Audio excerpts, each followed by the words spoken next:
This still works, and honestly, it makes more sense than Spotify in 2025.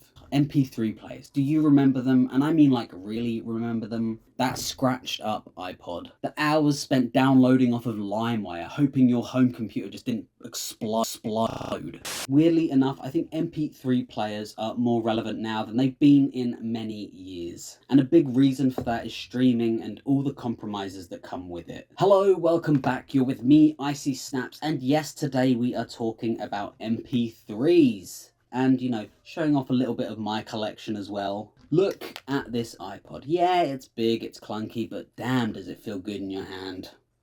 You can see the shift in size as technology starts to get better and then it grows slightly again. But here is the problem. Things like Spotify has changed how we listen to music. You have everything you've ever asked for with the tap of a search button, which is kind of amazing when you think about it, but it also has its downsides. Spotify and many other streaming services have been criticized over the years for paying their artists fractions of pennies for streams. And then they make it worse by introducing anything under 1,000 plays gets nothing at all. It's parasitic, it's taking liberties, and small artists tend to suffer the most. The people actually keeping music interesting. And secondly, you don't really own anything.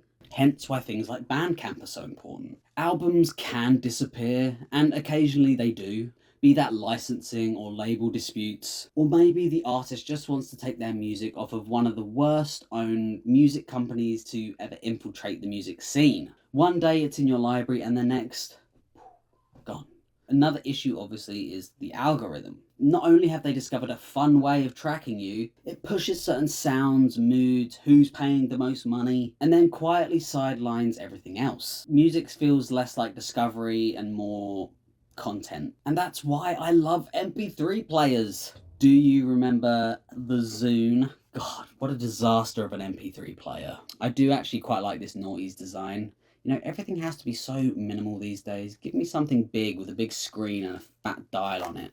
MP3 players fix a lot of those problems that I've just mentioned. When you get an MP3, you own it. There's no ads, there's no subscription, there's no premium tier. A lot of these MP3 players support WAV and FLAC files, so you're getting good quality, unlike streaming services who often lower the quality. And more importantly, there's no algorithm determining who you are or what to listen to, although that isn't always the worst thing. With streaming services, you don't have to worry about uploading everything to your MP3 player the night before, ready for a big trip. It's kind of just there, and you're going to have it because it's your phone. And sometimes you do get some good recommendations with the algorithm. At least when you buy music for your MP3, you're supporting the artist properly, rather than like funding a war or whatever these mega corpos are doing. You choose the music that stays. And MP3 players don't distract you the way phones do. Having everything in one place is of course convenient, but sometimes you need to switch off. This is why older tech is becoming more popular now, especially with the younger generation. It's got soul, it feels less clinical, and it just gives you a break from all that nonsense. There's no notifications and no doom scrolling.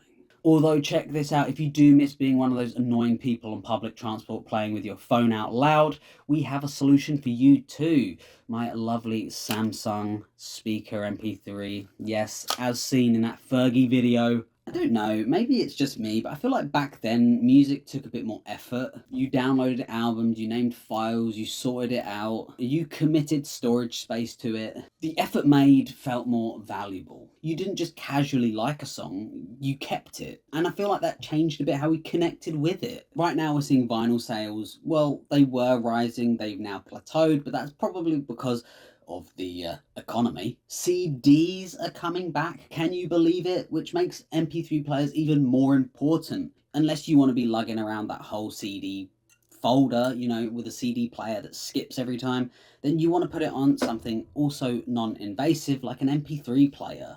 People are starting to wake up and cancel their subscriptions, especially now that they're catching on to streaming services and the frustration with it. And MP3 players sit perfectly in the middle of all of it. This is the one I use daily. It's forever. They work offline. This one has Bluetooth as well for those who like a Bluetooth headset. Whilst they're not the cheapest thing ever, they're still quite affordable. They give you control. You can add amplifiers and the mythical wired headsets. Oh my god, they're real. Especially with things losing headphone jacks these days, they're so important for sound quality, I think. In a world where everything feels rented and temporary, owning the music feels almost radical. It shouldn't. Streaming is of course convenient, but at what cost? MP3 players remind us that music can be personal and actually ours, and maybe that's something worth bringing back. Thank you so much for listening.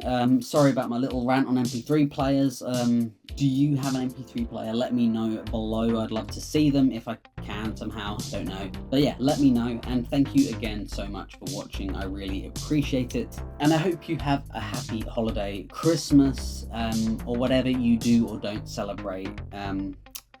Thank you so much.